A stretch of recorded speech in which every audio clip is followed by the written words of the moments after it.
নির্বাচনে অন্তত ৩০টি আসনে ভোট কারচুপি অনিয়মের কারণে ফলাফল পাল্টে গেছে। এসব আসনে ভোট পুনর্গণনা ও বিজয়ী ঘোষিত প্রার্থীর শপথ স্থগিত করতে নির্বাচন কমিশনে আবেদন করেছে জামায়াত ইসলামী। এমনটা জানিয়েছেন দলটির প্রচার ও মিডিয়া বিভাগের প্রধান এহসানুল মাহবুব জুবায়ের। বিকেলে মগবাজারে দলের কেন্দ্রীয় কার্যালয়ে সংবাদ সম্মেলনে তিনি বলেন, খুলনা ৫, পঞ্চগড় ১, ঢাকা ১৭ ও ঢাকা ৬ সহ ৩০টি আসনে অব্যবস্থাপনার কারণে ফলাফল পাল্টে গেছে।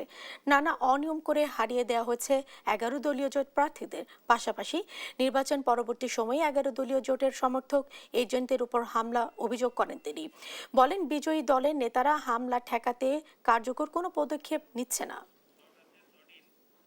সংশ্লিষ্ট যে আচরণবিধি সেটা মানা হয় নাই। এই সমস্ত আসনগুলো নিয়ে আমরা স্থানীয়ভাবে রিটার্নিং অফিসার অথবা ঊর্ধ্বতন অফিসার যারা আছেন তাদেরকে আমরা জানিয়েছি। আমরা পুনঃগণনার জন্য, নতুন করে ভোট গণনার জন্য আমরা সেখানে সংশ্লিষ্ট যারা আছেন তাদেরকে আমরা আহ্বান জানিয়েছি, যাতে তারা এই বিষয়ে সেখানে প্রয়োজনীয় পদক্ষেপগুলো গ্রহণ করে।